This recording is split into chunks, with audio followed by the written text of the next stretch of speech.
Puede que hayas visto El Diablo viste de Prada, pero lo que hay detrás de esta película es mucho más interesante de lo que parece. Decisiones clave, detalles ocultos y momentos que cambiaron por completo la historia. Estas son 30 curiosidades que lo cambian todo.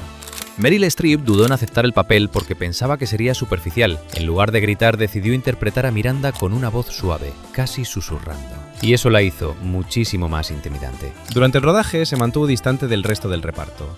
Apenas hablaba con ellos, todo para mantener esa frialdad real en pantalla. Aunque todos piensan en Anna Wintour, Streep mezcló varias inspiraciones reales del mundo de la moda para construir el personaje. Fue la primera vez que interpretaba a una villana moderna, sin exageraciones, sin clichés, solo poder y control. Y su actuación fue tan potente que ganó el Globo de Oro y estuvo nominada al Oscar.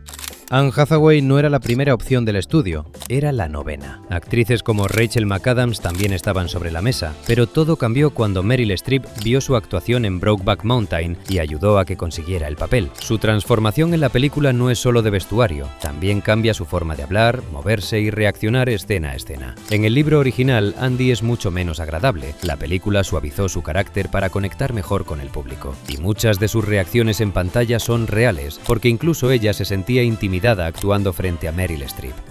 Emily Blunt consiguió el papel gracias a una audición brillante que llamó muchísimo la atención. Su personaje conecta tanto que incluso fuera de pantalla, Emily Blunt describió a Anne Hathaway como su roca, reflejando la amistad que crearon. Se convirtió en una robaescenas total, tanto que Entertainment Weekly la nombró la mejor ese año y dejó frases míticas como «Me niego a estar mal, me pondré un Valentino, por el amor de Dios» o «Vendiste tu alma el día que te pusiste aquellos Jimmy Choo». El personaje de Nigel no existe en el libro y Stanley Tucci fue contratado solo 72 horas antes de empezar el rodaje. Aún así, le dio profundidad con pequeños gestos y miradas, creando uno de los personajes más humanos de la historia. Y sin ser protagonista, terminó siendo uno de los más queridos por el público.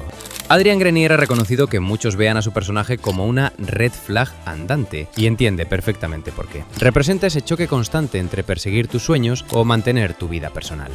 El director buscaba un equilibrio entre comedia y drama, algo poco común en películas sobre moda en ese momento. David Frankel no tuvo acceso directo a Vogue, así que el diseñador de producción, Jess Gonchor, se coló en sus oficinas para observar cómo eran por dentro. Aunque parece que todo es París, no lo es. Meryl Streep nunca rodó allí, pero escenas como la de la fuente, cuando Andy lanza su teléfono, sí se grabaron en la Fontaine de Flève. Anne Hathaway también rodó en lugares reales como el Musée Galliera o el restaurante Beaurepaire. El vestuario superó el $1.000.000 y fue diseñado por Patricia Field, conocida por Sexo en Nueva York. Se utilizaron prendas reales de grandes marcas de lujo, lo que elevó el realismo de la película. Pero no todas quisieron participar. Algunas marcas rechazaron aparecer por miedo a la imagen que daba la historia. Al terminar el rodaje, Meryl Streep donó su vestuario para una subasta benéfica contra el cáncer de mama. Anne Hathaway compró el famoso abrigo verde y Streep se quedó con las gafas, que reutilizó en Mamma Mía.